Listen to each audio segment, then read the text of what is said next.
5ই জানুয়ারি 2021 কেরালার কোল্লাম জেলার একটা ছোট্ট গ্রাম কাল্লুভাতুক্কাল। একটা স্নিগ্ধ শীতের সকাল, চারিদিকে কুয়াশার চাদর, গাছের পাতায় বিন্দু বিন্দু শিশির। গ্রামের মানুষজন সবে সবে ঘুম থেকে উঠেছে। কেউ রাবার বাগানে কাজে যাওয়ার প্রস্তুতি নিচ্ছে, আবার কেউ কেউ চুলায় আগুন ধরাচ্ছে। সব মিলে একটা অদ্ভুত শান্ত সকাল। ঘড়ির কাঁটায় তখন সকাল 6টা কিংবা 6:30 বাজে। ঠিক সেই সময় সেই শান্ত সকালটাকে চুরমার করে দিয়ে ভেসে এলো একটা আওয়াজ, একটা সদ্যজাত বাচ্চার কান্নার আওয়াজ।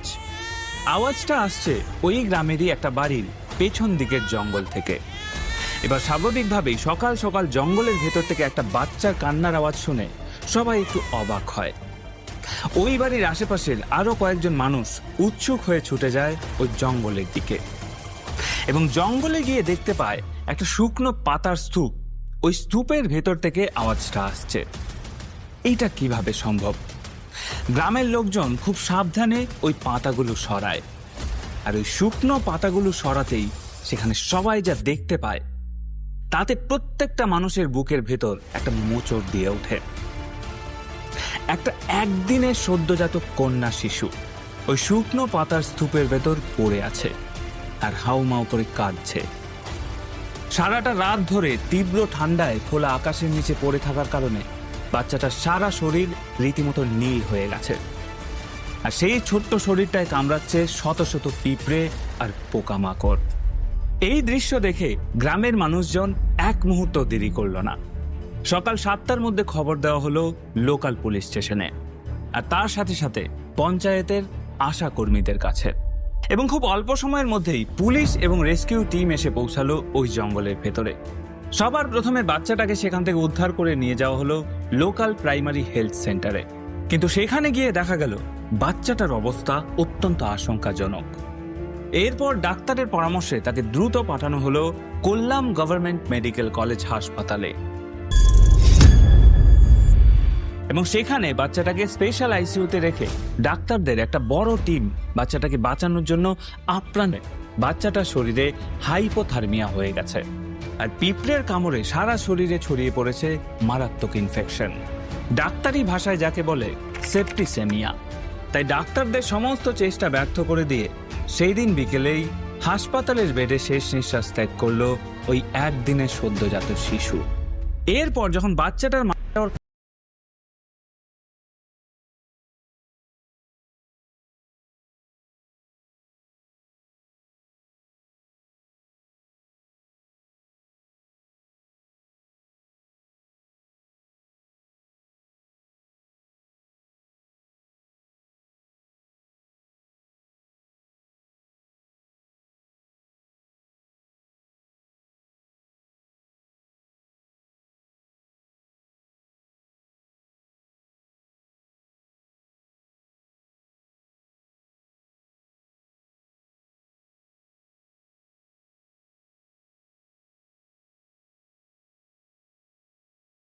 মাসে ওই এলাকার কতজন মহিলা প্রেগনেন্ট ছিল, কার ডেলিভারি ডেট জানুয়ারি বা তার আশেপাশে ছিল, এই সমস্ত ইনফরমেশনের একটা লম্বা লিস্ট তৈরি হলো। সাথে লোকাল সরকারি বেসরকারি হাসপাতাল, নার্সিং হোম কিংবা ছোট মেটার্নিটি ক্লিনিক সমস্ত জায়গায় ডেলিভারি রেকর্ড চেক করা শুরু হলো। পুলিশের ধারণা ছিল যে এদের মধ্যে থেকেই কোনো না কোনো ক্লু নিশ্চয়ই পাওয়া যাবে। কিন্তু পুরো এলাকা চষে ফেলার পরেও এমন কোনো মহিলার হদিশ পাওয়া গেল না যার ডেলিভারি হওয়ার কথা ছিল, অথচ তার কাছে তার বাচ্চা এই মুহূর্তে নেই। লিস্টের সবার হিসেব একদম পারফেক্ট। যার কাছে বাচ্চা হবার কথা ছিল তাদের সবার কাছেই তাদের বাচ্চা আছে। এবার পুলিশের সামনে সব থেকে বড় প্রশ্ন হয়ে দাঁড়ায়, এই বাচ্চাটা এলো কোথা থেকে? যেহেতু ওই বাচ্চাটাকে 22 বছর বয়সী রেশমা নামের একজন মেয়ের শ্বশুর বাড়ির পেছনের জঙ্গল থেকে পাওয়া গেছিল, তাই পুলিশ স্বাভাবিকভাবেই রেশমার পরিবারকে সন্দেহের তালিকায় একদম সবার উপরে রেখেছিল। কিন্তু পুলিশ যখন ওই বাড়ির ভেতরে তল্লাশি করতে যায়, সেখানে গিয়ে রেশমা এবং তার 24 বছর বয়সী হাজবেন্ড বিষ্ণু এবং রেশমার শ্বশুর এবং শাশুড়িকে আলাদা আলাদা করে প্রায় বেশ কয়েকবার জেরা করা হয়। তখন তারা কিছুই বলতে পারে না। পুরো পরিবারের রিয়াকশন একদম স্বাভাবিক। তারা সাফ সাফ জানিয়ে দেয় যে এই বাচ্চার ব্যাপারে তারা বিন্দুমাত্র কিছু জানে না।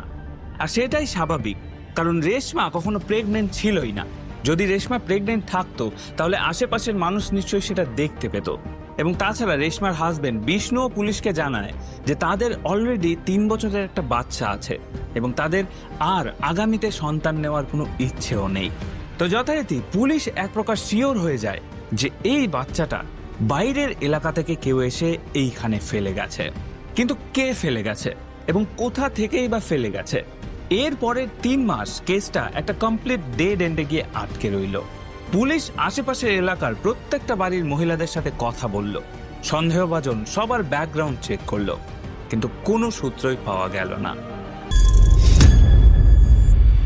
অফিসাররা বুঝতে পারছিল যে কোথাও একটা বড়সড় কিছু মিস হচ্ছে, কিন্তু সেটা কি সেটা তারা তখনও ধরতে পারছেন না।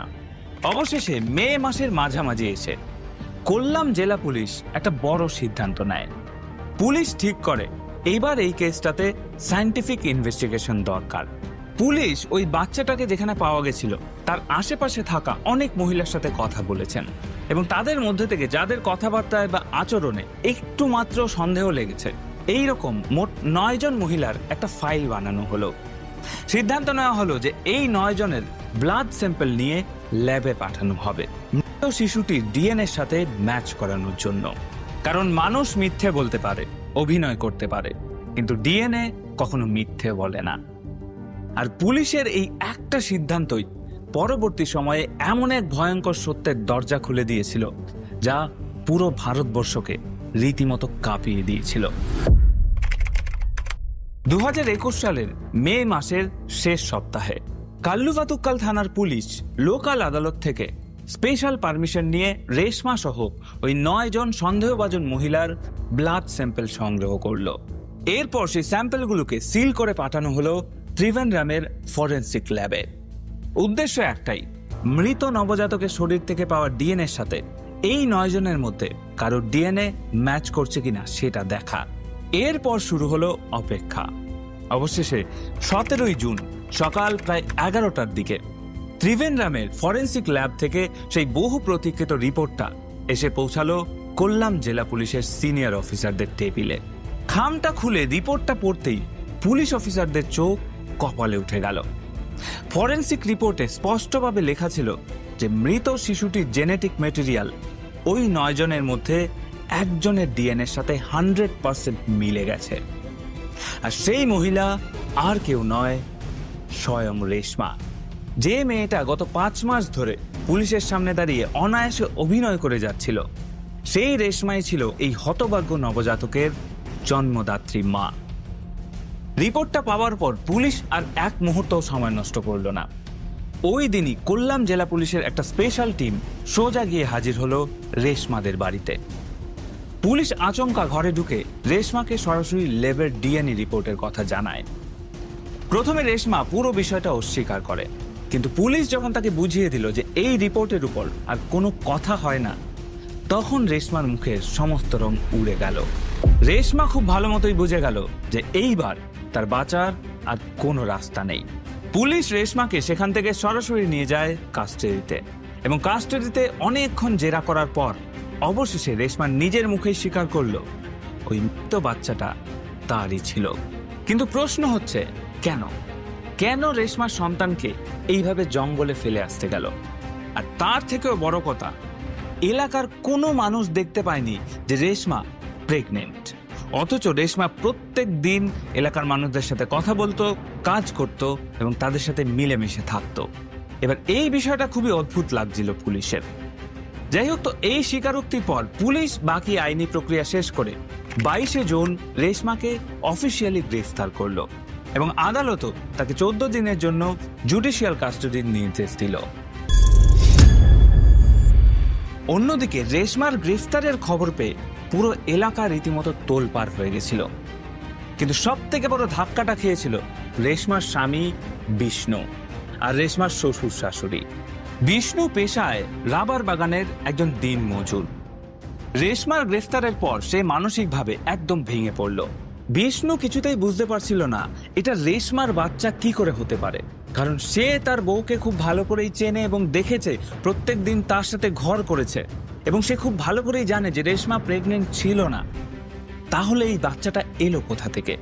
বিষ্ণু আর তার বাবা মা কোনোভাবেই নিজেদের মনকে বোঝাতে পারছিল না যে রেশমা তাদের সাথে একই ছাদের নিচে থেকে একই বিছানা শেয়ার করেও একটানা 9 মাস ধরে প্রেগনেন্সির কথা সম্পূর্ণ লুকিয়ে গিয়েছিল। কিন্তু আসল প্রশ্ন এখানে, প্রেগনেন্সির মতো একটা জিনিস কেউ লুকোয় কিভাবে? আর এখানেই উঠে আসে রেশমার সব থেকে ভয়ঙ্কর দিক। রেশমা ছিল একজন ঠান্ডা মাথার প্লেয়ার। সে যেভাবে নিজের প্রেগনেন্সি সবার চোখের আড়াল করেছে সেটা বললে হয়তো আপনিও বিশ্বাস করবেন না। প্রেগনেন্সির গোটা সময়টা জুড়ে রেশমা সবসময় অতিরিক্ত ঢিলেঢালা নাইটি পরতো, বা প্রয়োজনে যদি শাড়ি পরতে হতো সেটা এমনভাবে পরতো যাতে পেট দেখা না যায়। তার সাথে 24 ঘন্টা পেটে টাইট করে কাপড় বেঁধে রাখতো যাতে ফোলাটা বুঝতে না পারে কেউ। এমনকি প্রেগনেন্সির শেষের দিকে ঘুমানোর সময় পেটের অংশটা এমনভাবে ঢেকে রাখতো যেন তার হাজবেন্ড বিষ্ণু তার পাশে শুয়েও টের পায়নি যে রেশমা প্রেগনেন্ট। একবার জাস্ট ভাবুন, একটা মানুষ কতটা ডেসপারেট হলে এই রকম করতে পারে। কেউ যদি রেশমার ওজন বাড়া নিয়ে কিছু জিজ্ঞেস করত, তাহলে সে বলতো লকডাউনের কারণে সারাদিন ঘরে বসে বসে তার ওজন বেড়ে গেছে, আর তার নাকি মাঝে মাঝেই মারাত্মক গ্যাস্ট্রিকের সমস্যা হয়, যার ফলে পেট সবসময় ফুলে থাকে, বমি বমি ভাব হয় বা মাথা ঘোরে। প্রেগনেন্সির সাধারণ লক্ষণগুলো সে চরম ধৈর্যের সাথে চেপে রাখত। সবার সামনে এমনভাবে নর্মাল থাকার অভিনয় করত যেন তার কোনো কষ্টই হচ্ছে না। এবং এই রকম ভয়ঙ্কর গোপনীয়তার কারণেই তার পরিবারের পর্যন্ত কেউ টের পায়নি যে সে প্রেগনেন্ট। কিন্তু প্রশ্ন হচ্ছে কেন রেশমা নিজের পরিবারের থেকে তার প্রেগনেন্সি লুকোবে, তাও এত কষ্ট করে? হ্যাঁ, এইরকম অনেক জায়গায় হয় যে বাড়ির লোকজন সন্তান চায় না, সেই ক্ষেত্রে সন্তানকে বাঁচিয়ে রাখার জন্য মা এরকম একটা স্টেপ নিচ্ছে, সেটা মানা যায়। কিন্তু রেশমা ওই বাচ্চাটাকে তো জঙ্গলে ফেলে এসছে, তাহলে তার এমন কি মজবুরি ছিল যে তাকে এই রকম কষ্ট করে পরিবারের লোকজনদের থেকে তার প্রেগনেন্সি লুকোতে হয়েছিল? এবং কেন জন্মের পর ওই বাচ্চাটাকে এইভাবে জঙ্গলে ফেলে আসতে হয়েছিল? আসল টুইস্ট এখানেই। পুলিশ রেশমাকে গ্রেফতার করেছে ঠিকই, কিন্তু তারা তখনও জানতো না যে এই ঘটনার পেছনে আসল কারণটা কি। এই ঘটনার পেছনে লুকিয়েছিল এমন একটা সাইবার মিস্ট্রি যা কেরালা পুলিশের ইতিহাসে এর আগে কোনোদিন ঘটেনি। রেশমা কেন নিজের সন্তানকে এইভাবে ফেলে দিল, সেই আসল কারণটা জানার জন্য পুলিশ যখন তার মোবাইল ফোনটা ঘেঁটে দেখা শুরু করলো, সেখান থেকে বেরিয়ে আসে এমন একটা সত্য যেটা গোটা দেশকে থমকে দিয়েছিল। রেশমাকে অফিসিয়ালি গ্রেফতার করার পরই শুরু হলো আসল জেরা। পুলিশের মেইন ফোকাস ছিল একটাই প্রশ্নের উত্তর খোঁজা, একজন জন্মদাত্রী মা ঠিক কোন পরিস্থিতিতে নিজের বাচ্চাকে এইভাবে ফেলে দিতে পারে। সে কি মানসিকভাবে অসুস্থ, নাকি এর পেছনে লুকিয়ে আছে অন্য কোনো রহস্য? এই প্রশ্নের উত্তর খুঁজতে গিয়ে পুলিশ রেশমার মেন্টাল কন্ডিশন বোঝার চেষ্টা করে, তার পাশাপাশি তার মোবাইল ফোনের কল রেকর্ড আর সোশ্যাল মিডিয়া অ্যাকাউন্টগুলো খুঁটিয়ে পরীক্ষা করে। বেশ লম্বা সময় ধরে জেরার মুখে রেশমা অবশেষে ভেঙে পড়ে। সেদিন রাতের পুরো ঘটনাটা একদম ধাপে ধাপে সে স্বীকার করতে শুরু করে। রেশমা জানায় 4 জানুয়ারি রাত 1টার দিকে যখন হঠাৎ করে ডেলিভারি পেইন উঠেছে, তখন সে চুপি চুপি বাথরুমে চলে যায় এবং সেখানে গিয়ে নিজেই একটা ফুটফুটে কন্যা সন্তানের জন্ম দেয়। নিজের হাতে ব্লেড দিয়ে বাচ্চার নাড়ি কাটে। গোটা বাথরুম জুড়ে তখন রক্তারক্ত অবস্থা। কিন্তু রেশমা এতটাই ঠান্ডা মাথার মানুষ, সে নিজেই জল দিয়ে বাথরুমের সমস্ত রক্ত পরিষ্কার করে ডেলিভারির সমস্ত চিহ্ন মুছে দেয়। এরপর বাচ্চাটাকে নিয়ে চলে যায় পেছনের জঙ্গলে এবং সেখানে গিয়ে বাচ্চাটাকে একটা জায়গায় রেখে তার উপর রাবার পাতা দিয়ে একটা স্তূপ বানিয়ে ঢেকে দেয় এবং এরপর খুব স্বাভাবিকভাবেই ঘরে ঢুকে স্বামী বিষ্ণুর সাথে এক বিছানায় ঘুমিয়ে পড়ে। এবং খুব অদ্ভুত ব্যাপার যে তার স্বামী বিন্দুমাত্র কিছু টের পায় না। এবং পরের দিন সকাল থেকে শুরু হয় রেশমার দুর্দান্ত অভিনয়। এবার এই স্বীকারোক্তিটা শোনার পর জেরা করা পুলিশ অফিসাররাও রীতিমতো থমকে যায়। যাই হোক, একদিকে রেশমার জেরা তো চলছিলই, অন্যদিকে রেশমার ফোন থেকে তথ্য বার করার কাজ করছিল সাইবার সেল। সাইবার সেলের অফিসাররা রেশমার ফোনটা ফরেনসিক ল্যাবে পাঠানোর পাশাপাশি তার ব্রাউজিং আর গুগল সার্চ হিস্ট্রি চেক করে দেখলেন, আর সেখান থেকে উঠে এলো কিছু ভয়ঙ্কর তথ্য। বাচ্চাটাকে ফেলে দেওয়ার আগের কয়েক সপ্তাহ রেশমা গুগলে বেশ কিছু সুনির্দিষ্ট বিষয়ে সার্চ করছিল, যেমন কিভাবে নিজে একা একা বাচ্চা ডেলিভারি করা যায়, নবজাতক শিশুর নারী কি করে কাঁপতে হয়, আর প্রেগনেন্সির কত মাস পর পেট বাইরে থেকে বোঝা যায়। এই সার্চ হিস্ট্রি পুলিশ পরে আদালতে একটা অকাট্য প্রমাণ হিসেবে পেশ করেছিল, কারণ এই সার্চ হিস্ট্রি এটা প্রমাণ করে যে রেশমা হুট করে কোনো আবেগের বসে এই কাজ করেনি। সে অত্যন্ত ঠান্ডা মাথায় আগে থেকে পুরো প্ল্যান করে এই কাজটা করেছে। এরপর পুলিশ যখন তাকে জিজ্ঞেস করে যে সে এত বড় একটা ঘটনা সবার থেকে লুকিয়েছে কেন, আর সে এমন কি পরিস্থিতির মুখে পড়েছে যে তার নিজের বাচ্চাকেই তাকে মারতে হলো, তখন রেশমা আসল সত্যিটা খুলে বলে। রেশমা স্বীকার করে যে গত প্রায় 1.5-2 বছর ধরে সে ফেসবুকে অনন্দু নামের এক যুবকের সাথে চ্যাট করে, আর সেই অনন্দুর প্রেমে সে পুরোপুরি অন্ধ হয়ে গিয়েছিল। রেশমা জানায় অনন্দু তাকে ফেসবুকে বলেছিল যে সে রেশমাকে ভালোবাসে আর তাকে নিয়ে পালিয়ে গিয়ে একটা নতুন সংসার শুরু করতে চায়। কিন্তু সেই নতুন জীবনে যাওয়ার জন্য অনন্দু রেশমাকে 2টো শর্ত দেয়। প্রথম শর্ত হচ্ছে রেশমার অলরেডি 3 বছরের যে মেয়েটা আছে তাকে সাথে আনা যাবে না, এবং দ্বিতীয় শর্ত রেশমার পেটে তখন যে সন্তান বড় হচ্ছিল তাকেও দুনিয়া থেকে সরিয়ে দিতে হবে। অনন্ত সাফ জানিয়ে দিয়েছিল যে সে অন্যের সন্তানকে নিজের পরিচয় দিতে পারবে না। অনন্দুর সাথে ঘর বাঁধার স্বপ্নে রেশমা এতটাই অন্ধ হয়ে গিয়েছিল যে সে নিজের প্রথম মেয়েটিকে নিজের বাপের বাড়িতে রেখে আসার সিদ্ধান্ত নিয়ে নিয়েছিল, আর দ্বিতীয় বাচ্চাটাকে জন্মের পরপরই নিজের পথের কাঁটা ভেবে বিন্দুমাত্র দ্বিধা না করে পাতা স্তূপে ফেলে দিয়ে এসেছিল। ফরেনসিক মনস্তত্ত্ববিদরা রেশমার এই আচরণকে একটা ফ্যান্টাসি ওয়ার্ল্ডে বিশ্বাস করার প্রবণতা বলে চিহ্নিত করেছে, যেখানে রেশমার কাছে তার বাস্তব জীবন, তার স্বামী, তার সন্তান, এই সমস্ত কিছুর থেকে অনন্দুর ওই কাল্পনিক জগৎটাই বেশি সত্যি হয়ে উঠেছিল। এরপর পুলিশ রেশমার ফোনটাকে অফিসিয়ালি সিল করে তার ফেসবুক মেসেঞ্জার আর চ্যাট হিস্ট্রি রিকভার করে দেখলো। দেখা গেল রেশমা সত্যি সত্যি অনন্দু নামের একটা প্রোফাইলের সাথে দিনের পর দিন গভীরভাবে প্রেম আর আবেগের চ্যাট করে গেছে। এমনকি অনন্দুর সাথে দেখা করতে রেশমা একবার নিজের 3 বছরের বাচ্চাকে ঘরে একা ফেলে বাড়ি থেকে পালিয়ে ভারাকাল সমুদ্র সৈকতেও চলে গিয়েছিল। যদিও অনন্দু সেদিন দেখা করতে আসেনি, দুর্ঘটনার বাহানা দিয়ে রেশমাকে এড়িয়ে গেছিল। রেশমার গত 2 বছরের এই পুরো চ্যাট হিস্ট্রিটা দেখার পর পুলিশ এক প্রকার নিশ্চিত হয়ে গেল যে এটা শুধুমাত্র সাধারণ একটা শিশু মৃত্যুর ঘটনা নয়, এর পেছনে বড় কোনো সাইবার ক্রাইম বা ফেক আইডির চক্র কাজ করছে। পুলিশের সন্দেহ হয় রেশমা হয়তো কোনো বড়সড় ফ্রডের শিকার হয়েছে। তাই অনন্দু নামের ওই প্রোফাইলের আড়ালে আসলে কে লুকিয়ে আছে সেটা জানা হচ্ছে পুলিশের এখন সবথেকে প্রধান কাজ।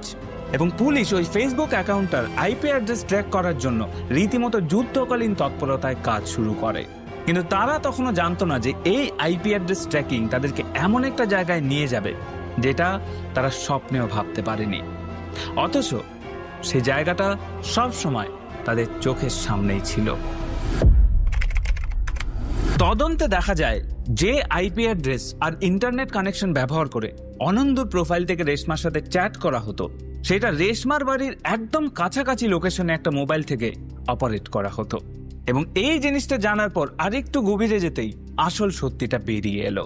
জানা যায় ওই ফেসবুক অ্যাকাউন্টের সাথে যে সিম কার্ডটা লিঙ্ক করা ছিল সেটা রেজিস্টার ছিল রেশমার নিজের ননদ আরজের নামে।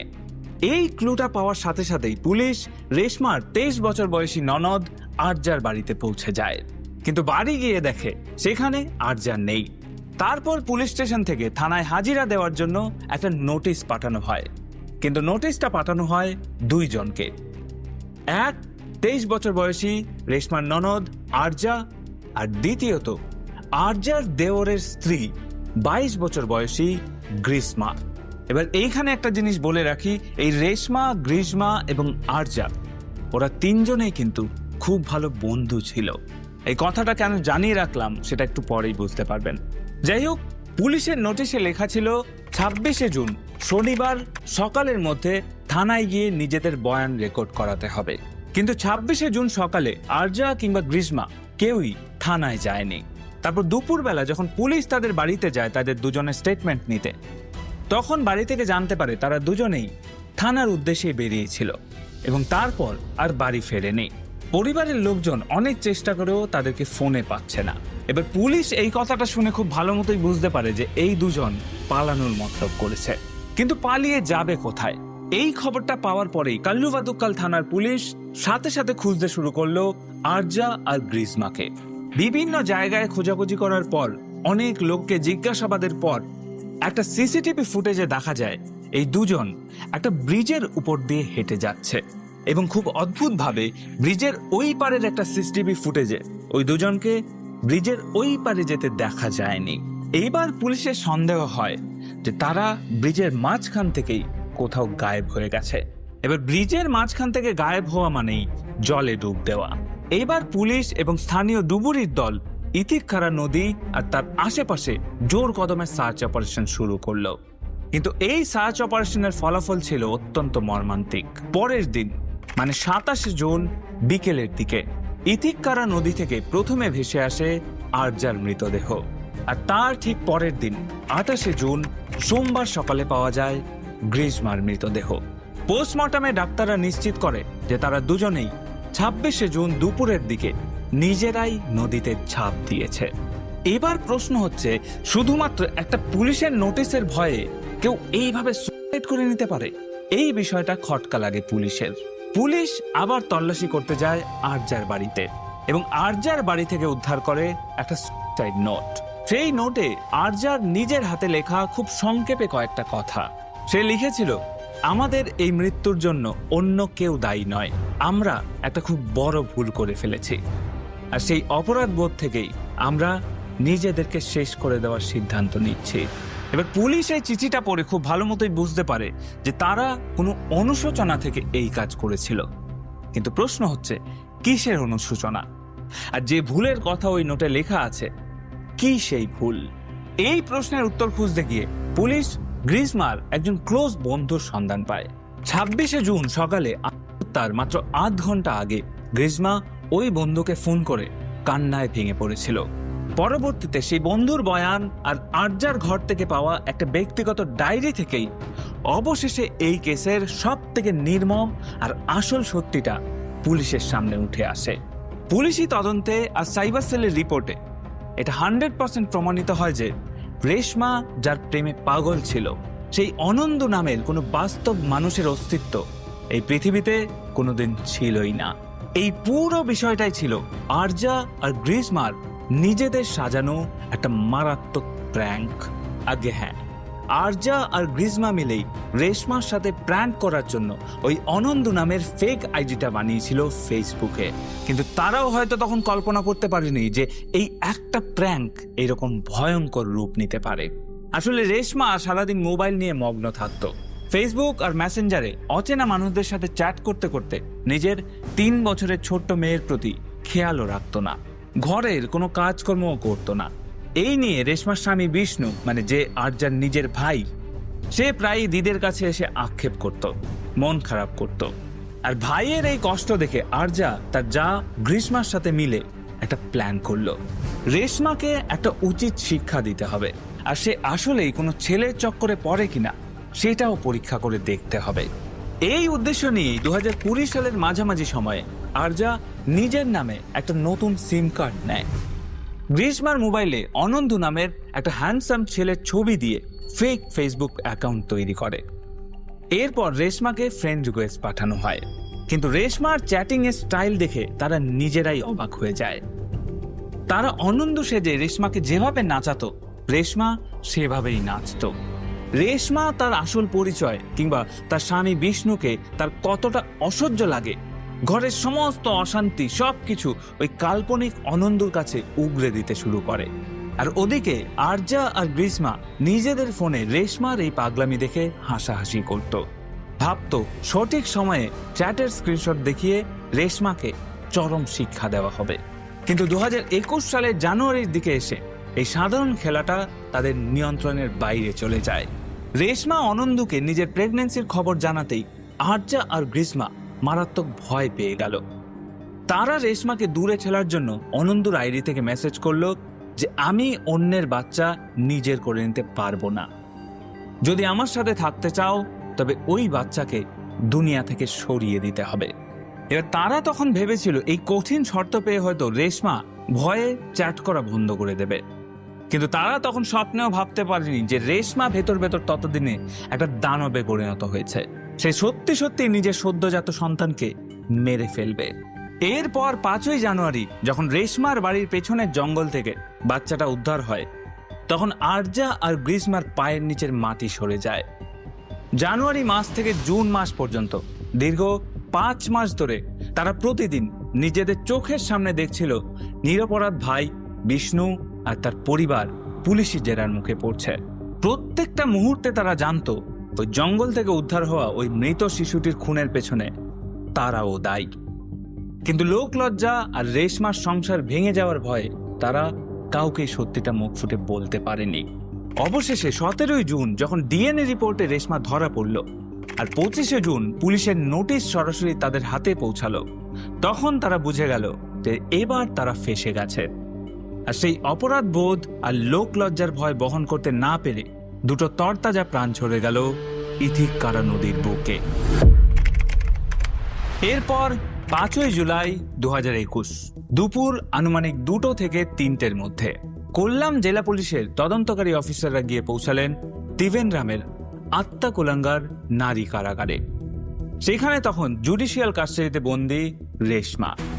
তাকে জেলের ভেতরে একটা বিশেষ ইন্টারোগেশন রুমে ডেকে আনা হয়। রেশমা হয়তো জেলের ভেতরে বসে বসে তখনও তার প্রেমিক অনন্দুর কথাই ভাবছে, কিন্তু অফিসাররা রেশমার সামনে একে একে আরজার ডায়েরি, গ্রীষ্মার বন্ধুর দেওয়া জবানবন্দি আর সাইবার সেলের আইপি অ্যাড্রেস ট্র্যাকিং এর সমস্ত কাগজ আর রিপোর্ট রেশমার সামনে মেলে ধরলেন। এরপর একজন অফিসার রেশমার চোখের দিকে তাকিয়ে সরাসরি বললেন, রেশমা, তুমি যার জন্য নিজের একদিনের সদ্যজাত সন্তানকে শুকনো পাতা স্তূপে ফেলে এসেছিলে, সেই অনন্দু নামের কেউ কোনোদিন ছিলই না। ওটা আসলে তোমার নিজের ননদ আরজা আর তার যা গ্রীষ্মার বানানো একটা ফেক অ্যাকাউন্ট। তোমার মোবাইলের প্রতি নেশা কমানোর জন্যই তারা স্রেফ একটা প্র্যাঙ্ক করেছিল তোমার সাথে। আর পুলিশ যখন তাদেরকে জিজ্ঞাসাবাদের জন্য ডাকে, তখন তারা সামাজিক লজ্জা আর অপরাধবোধ সহ্য করতে না পেরে তারা দুজনেই নদীতে ঝাঁপ দিয়ে আত্মহত্যা করেছে। এখন তারা দুজনেই মৃত। এই কথাগুলো শোনা মাত্রই রেশমা যেন এক নিমেষে পাথর হয়ে গেল। সে আর কোনো কথা বলতে পারছিল না। এরপরেই সে জেলের মেঝেতে আছড়ে পড়ে অঝরে চিৎকার করে কাঁদতে শুরু করলো। বারবার পাগলের মতো বলতে লাগলো, আমি তো প্রতিদিন নিজের চোখে আরজা আর গ্রীষ্মাকে দেখেছি। তারা যে আমার সাথে পেছনে এই রকম খেলা খেলছিল, আমি এটা স্বপ্নেও ভাবিনি। নিজের সন্তানকে হারানো, ভালোবাসার মানুষের কোনো অস্তিত্বই না থাকা, আর নিজের পরিবারের 2 জন মানুষের এইরকম আত্মহত্যা, এই 3টে ধাক্কা একসাথে সহ্য করতে না পেরে রেশমা জেলের ভেতরেই মানসিকভাবে পুরোপুরি ভেঙে পড়ল।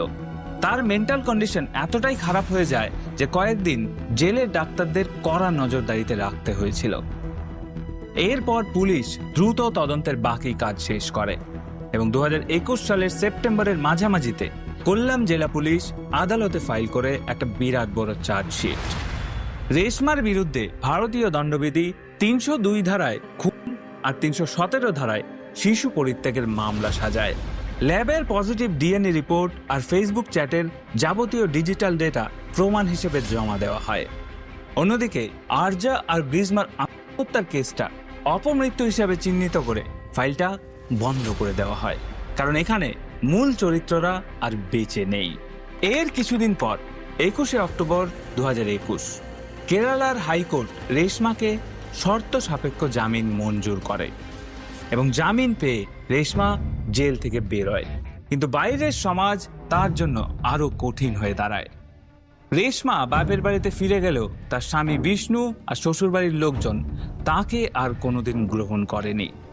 বিষ্ণু মিডিয়ার সামনে স্পষ্ট জানিয়ে দেয় যে নারী নিজের সন্তানকে ওইভাবে মারতে পারে আর যার কারণে তার নিজের বোন আরজাকে প্রাণ হারাতে হয়েছে, তার সাথে সে সংসার করতে পারবে না।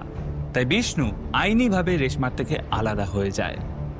তাদের 3 বছরের মেয়েটিকে বিষ্ণু তার নিজের কাছেই রেখেছে। আজকের দিনে মানে 2026 সালেও কোল্লাম ডিস্ট্রিক্ট অ্যান্ড সেশন কোর্টে রেশমার এই মামলা এখনো চলছে। রেশমা বর্তমানে জামিনে মুক্তই আছে এবং প্রত্যেকটা শুনানিতে তাকে হাজিরা দিতে হচ্ছে। সরকারি প্রসিকিউশন রেশমার নিজস্ব স্বীকারোক্তি আর ফরেন্সিকের 100% পজিটিভ রিপোর্টকে প্রধান অস্ত্র হিসেবে ধরে আদালতে লড়ছে। অপরাধের নির্মমতা দেখে রেশমার যাবজ্জীবন কারাদণ্ড হওয়ার জোরালো সম্ভাবনা আছে। রেশমা এখন তার বাপের বাড়িতে একদম নিভৃতে, লোকচক্ষুর আড়ালে একাকী জীবন কাটাচ্ছে।